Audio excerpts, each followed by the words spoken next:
What is up, my YouTube friends? Welcome to another episode of Questions from the Truck, number 44.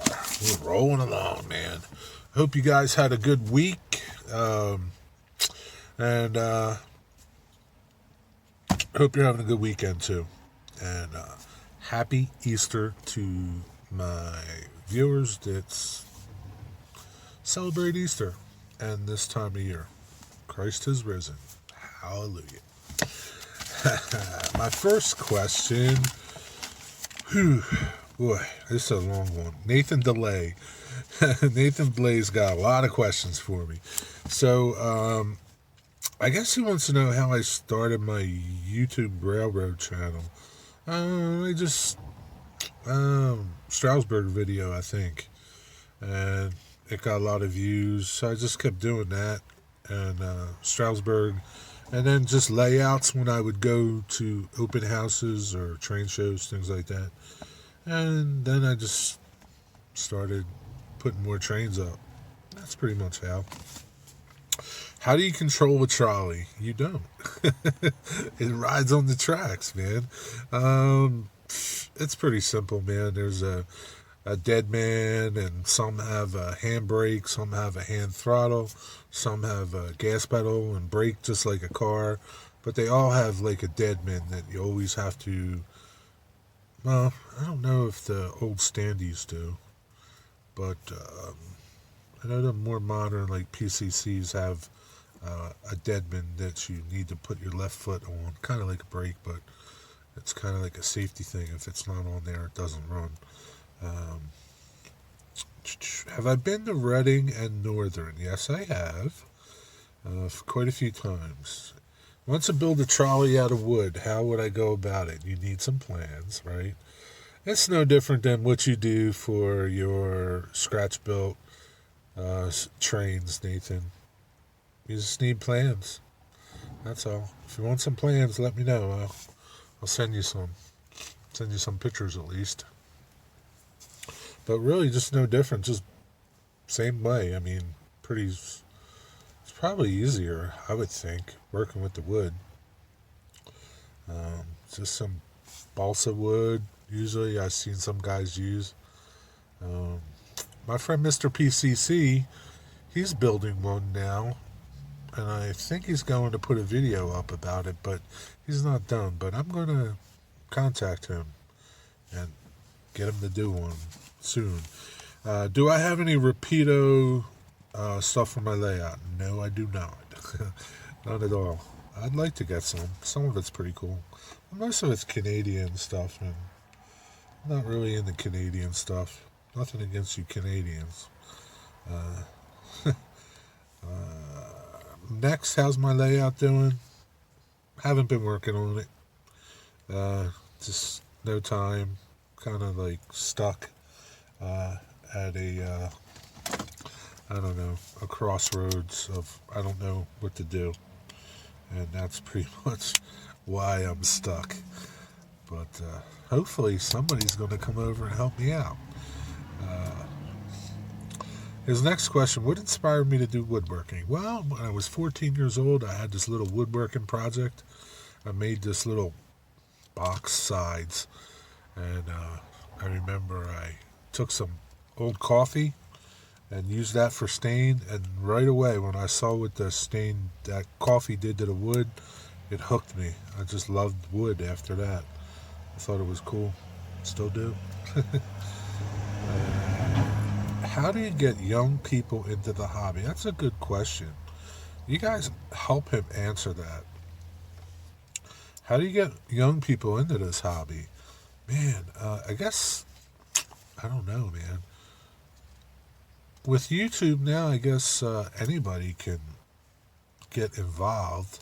Before, like, when I was young, it wasn't, the only way I got involved with this hobby was my friend Bill. His dad always used to put up a layout at Christmas time, and they had a layout in the basement. That's the only way. I mean, you need to either know somebody, but nowadays you got YouTube. But I think if a kid wants to, a young person wants to get involved in it, they need to just look around. I mean, these days with the internet, you can find any place and anywhere. There's clubs and, you know, let Nathan know you guys. Let Nathan know your opinion on that. My next question. Frank Rizzo. What's up, Frank Rizzo? You're a new name. Welcome to the channel. Thanks for your question. Frank has a question for you guys. He's doing an HO scale yard under his layout, and he's going to have a 6-inch drop in 4 feet and to clear a 1x4. And he wants to know is 3 inches, I guess, clearance. I don't know if you're talking about height clearance or side clearance, is enough for a superliner. I guess the superliner is like a big passenger coach. But I hope Frank tunes in for Sunday to get his answers, and I hope you guys can help Frank out.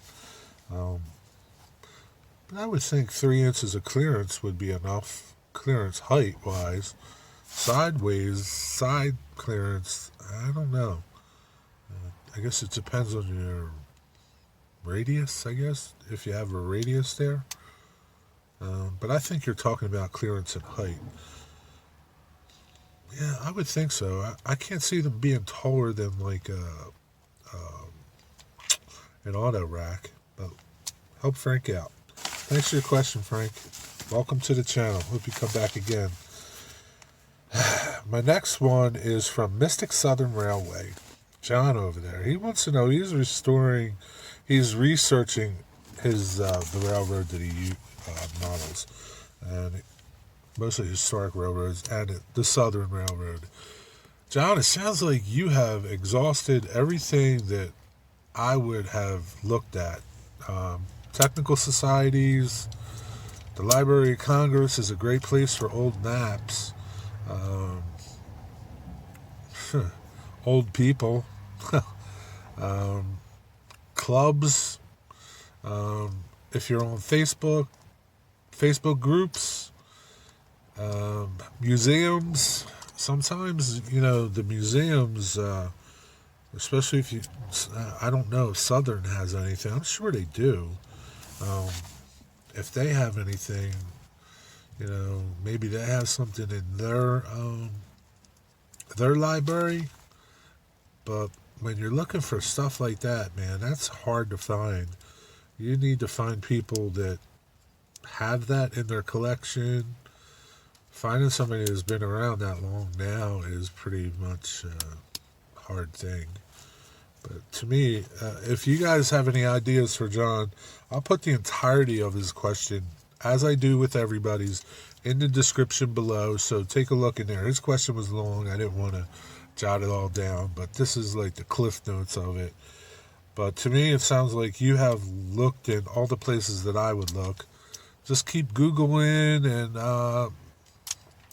I don't know what railroads were predecessors of the Southern.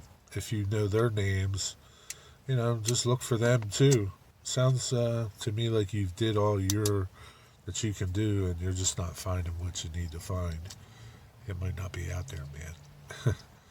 I would think that your technical society, if it was a good one, would have it all. Like Pennsylvania Railroad Technical Society is pretty good. They have an extensive collection of stuff. So if you guys can help them out. I appreciate it. Sparky 107. We'll get to his question at the shop. And see what happens after that. See you in a little bit. Sparky 107's question to me, or even to you guys, is how do you drill a 1/2-inch hole in plywood without tearing out the other side, blowing out the other side? There's a couple ways to do it, but let's talk about bits. Forstner bit, brad point bit, hole saw bit, spade bit. Least favorite over there. Forstner bit would be my first pick. A brad point would be my next, a hole saw, and those three. If that's all you got, a spade bit, then that's all you got, right? This bit here, one of these, and some of them have an auger type, like a screw to it. They're okay too. I don't like them, but so you want a good bit no matter what you're doing. If you're just doing a couple holes, fine, but if you're doing a bunch of holes, this Forstner bit costs like $20. It's really good. It's a wavy design. It's made in Germany. Some of them are not good. Like this set up here is like a mixture of good ones and not good ones. Cheaper ones, the cheaper sets. Like if you can buy a set for like $50 of like 16 of them, they're cheap bits. They're not going to last you, and definitely not going to last you in plywood. Okay, because plywood's bad on bits. So you want a good bit, no matter what you're doing. Brad point, Forstner bit, hole saw bit. So the key to preventing tear out on the other side is to support the other side.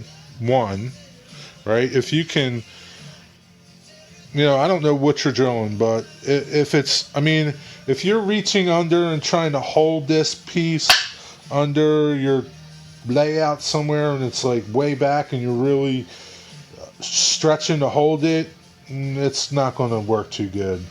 But if you can, if it's on the front and you can clamp your support piece to the underside, clamp it. Don't try to hold it because it's hard to hold it.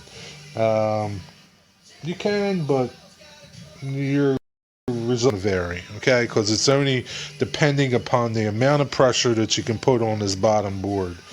And if you're not good, if you're not strong like bull, you're not going to hold it too good. So what you can do is, see, I drill a hole and you can see the other side has a hole. So that little point came through. It's hard when like here I was using the brad point. It's hard to just get that brad point to pop through. But even supported, you still get a little tear out there. So what you could do is, if you can get that point to come through, right, you flip it over and just drill from the other side, and you still get a little booger, but not as bad. You see there. The hole saw probably would help you because you had that pilot hole to already, because of the drill bit is going to start that pilot hole for you. But yeah, that's what you got to do. I mean, you could try putting some tape on the backside and still support it with something. Let's try that. Tape don't work, okay? You really need to support it, and you're still going to get a little tear out. That's with no support, right? This is what happened, right? You need to either support it with something, right, or drill from both sides. You start your hole saw will probably be the best, because it's going to put a pilot hole in there for you, and then you could just go from the underneath and do that. But get a good hole saw. I don't have a suggestion for a good one, because I really don't use them much, but get a good one. Don't buy a cheap hole saw, because, like I said, they have a tendency to burn. Whether or not your drill can't go as fast, probably.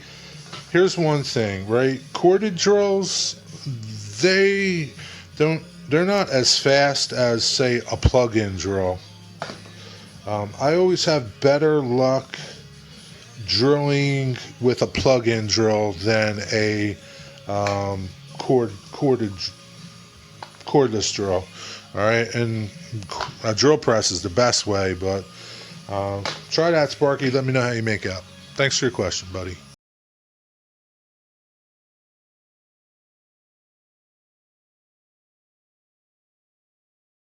Ralph and Vasily. His question is, what's my favorite food? Seafood. Shrimp and crabs. Where do railroads get their ballast? I would guess from the rock quarry. That'd be my guess. Thanks for your questions, buddy. Have a good day. And I'm back. Drew 69. Drew Steele 69. Yeah, that's his channel. He's got a question. Sorry, Drew. I had a little brain freeze there. His question was, he wants to do an interchange on his layout, and he's looking for some suggestions. So let him know. You got some cool interchanges that you know about. Put a Google satellite link to it. Most of the time, these places don't have a physical address like 123 Main Street, Cincinnati, Ohio, or wherever. They're out in the middle of nowhere, at least the ones that I know of. I'm going to give you two, and the first one will be Conrail Shared Assets in New Jersey. They interchange with SMS short lines. They service an industrial park over there, and it's pretty cool. Cool little railroad. Got a lot of cool. I've done some video of them. Reminder video not far back. I think 43, where they got some awesome Baldwins. Awesome collection. I think they have the biggest Baldwin collection of operating switchers and road engines. One of them. They probably have like 12, maybe 13 of them. And my other one will be CSX Willsmere interchanges in Landenberg Junction with East Penn Railroad. Again, no physical address, just at the end of the yard, east end of the yard, there's an interchange. That's a cool little railroad too, big railroad. A lot of miles on that railroad.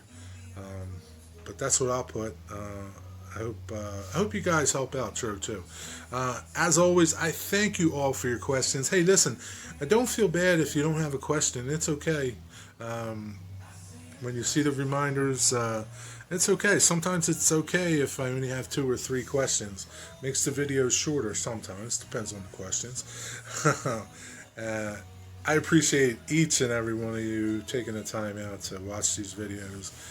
And comment back and forth and keep this community going. See you in 2 weeks for questions from the truck. In the meantime, I got lunchtime locals, the LTLs. I'll have, regular trains and a couple cool locations that I have been to and am going to. The weekend of the 27th, this past weekend, what would it be? March 27th. I was in Western Maryland, so caught some cool stuff out there. That'll be coming this week, so stay tuned. Be well, be blessed. Until the next time. See ya!